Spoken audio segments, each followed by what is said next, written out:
Everyone, আসসালামু আলাইকুম। সবাই কেমন আছো? আশা করি অনেক ভালো আছো। আমিও তোমাদের দয়ে অনেক ভালো আছি। অনেক ব্যস্ততার কারণে আমি ঠিকমতো ভিডিও আপলোড করতে পারি নাই, তার জন্য প্রথমে সরি। এখন থেকে আমি নিয়মিত ভিডিও আপলোড করার চেষ্টা করবো আর তোমাদের সাথে কানেক্টেড থাকবো। সো আজকে দেখতেই পাচ্ছ আমাদের বাসায় অনেকগুলা ফরেনাররা আসছে। আমার আব্বু যেহেতু সবসময় ফরেনারদের সাথে থাকে, সো আমাদের বাসায় মাঝে মাঝে অনেক ফরেনাররা আসে। আজকে আমাদের বাসায় তারা এসে লাঞ্চ করছিল, সেই ভিডিওগুলাই তোমাদের সাথে শেয়ার করব। এখানে আমরা তাদের জন্য অনেক কিছু আইটেম রান্না করছিলাম।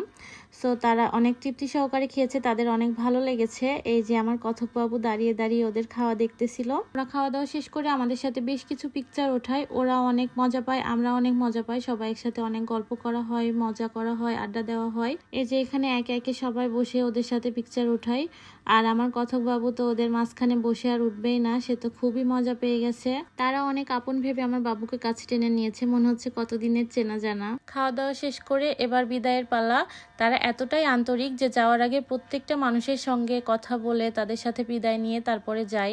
আমরা ওদেরকে বিদায় দেওয়ার জন্য বাইরে দাঁড়িয়েছিলাম। তারা একে একে প্রত্যেকের কাছ থেকে বিদায় নিয়ে তারপরে গাড়িতে উঠে। তাদের এই বিষয়টা আমার খুবই ভালো লেগেছে। তারা আলাদা আলাদাভাবে প্রত্যেকটা মানুষের কাছ থেকে বিদায় নিয়ে তারপরে যায়। সো আমার আজকের ভিডিও এ পর্যন্ত। ভিডিওটা ভালো লেগে থাকলে ভিডিওতে লাইক করো, কমেন্ট করো, শেয়ার করো আর অবশ্যই আমার পেজটা ফলো দিয়ে পাশে থাকো। দেখা হবে পরবর্তী ভিডিওতে। ততক্ষণ পর্যন্ত সবাই ভালো থাকো, সুস্থ থাকো। আল্লাহ হাফেজ।